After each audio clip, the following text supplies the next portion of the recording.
right, happy Tuesday evening, January 11, 2022. I'm Riley King. Welcome to this Tuesday evening edition of the Riley King Newscast, right here on the Riley King Network. We have a lot of news to get to this Tuesday evening, so let's get started right now. First up, Biden says he supports changing filibuster's rule to pass voting rights. With less than 10 months until the 2022 midterm elections, President Joe Biden was in Georgia on Tuesday, making his biggest push yet for national voting rights bill and calling for changes to the Senate filibuster rule in order to get them passed.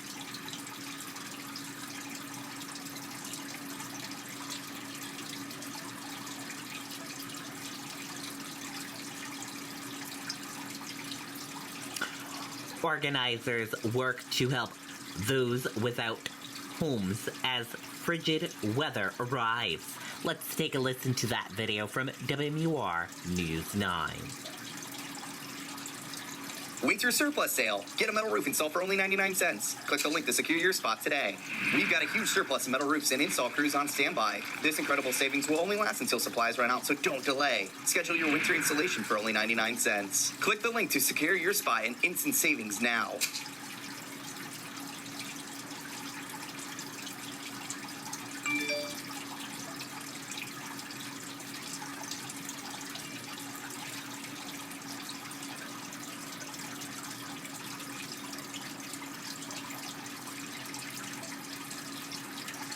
Looks like we're having a little technical difficulties there. So, you need a new roof, but you have so many questions. Should I get a metal roof or asphalt shingles? Are the materials... Well, Gene, New Hampshire Hope for Recovery is one of those organizations that will be out today helping people stay warm. Right now, they do have employees out distributing hand warmers, gloves, socks, and blankets to anyone in need. They have also partnered with the 1269 Cafe to open a warming shelter tonight on Union Street, Manchester. That will be open from 11 p.m. till 7 a.m. The group says that at least 7 people used that resource last night.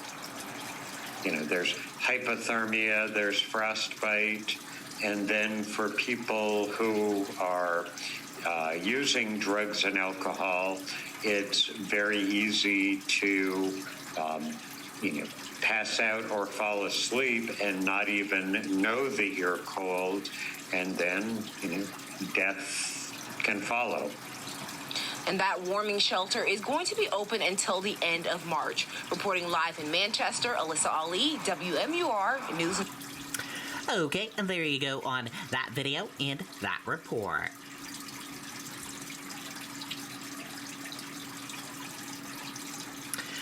COVID-19 cases in New Hampshire hit a record high for the 5th day. COVID-19 cases in New Hampshire hit a new high Tuesday, the 5th day of reporting in a row in which a new record was set. Health officials said there are 8,079 active cases of COVID-19 in the state, the most ever and nearly 3 times higher than cases were this time last year. Officials said 30.6% of the newly announced cases were in children under the age of 18. Current hospitalizations also rose, climbing to 389, 90 less than a month ago, when hospitalizations hit the highest point of the pandemic. 3 more deaths were announced. All were people age 60 or older. In addition, 2 more deaths from December were recently confirmed as COVID-19. There have been 2,032 deaths attributed to COVID-19 over the course of the pandemic.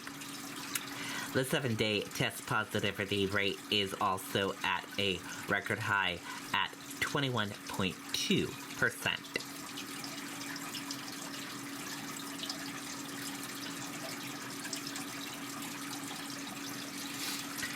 Omicron, now dominant COVID-19 variant in New Hampshire.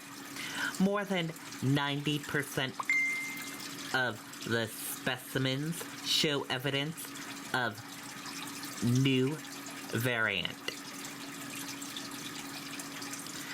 The Omicron variant is rapidly spreading in New Hampshire, health officials said Tuesday, noting that more than 90% of the COVID-19 specimens tested Monday showed evidence of the new variant.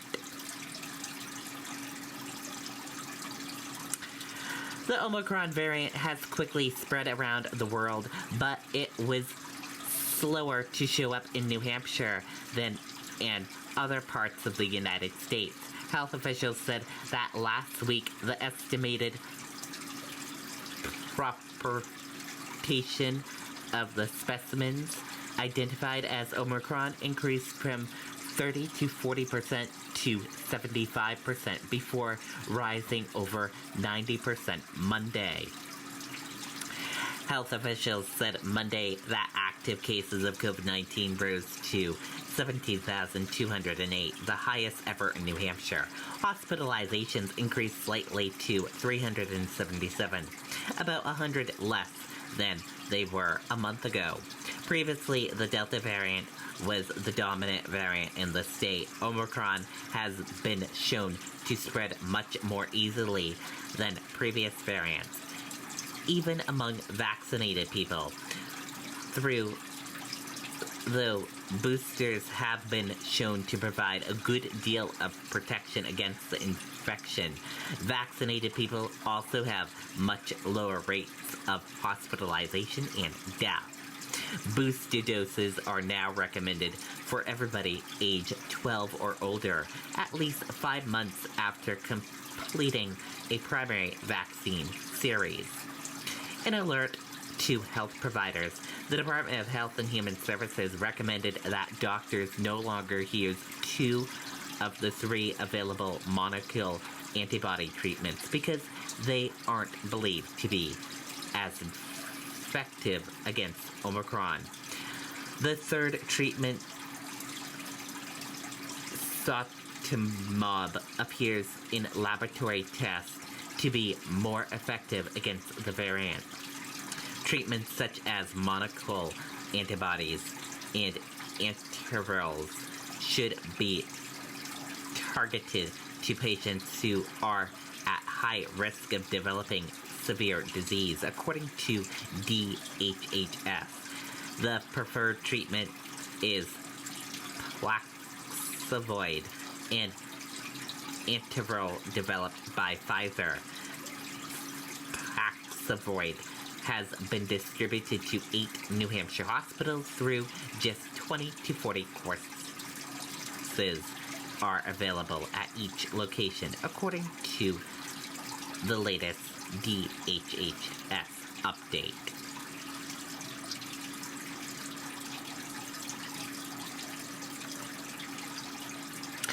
Stepmother of missing 7-year-old Harmony Montgomery faces new charges. Let's take a listen to that video from WMUR News 9.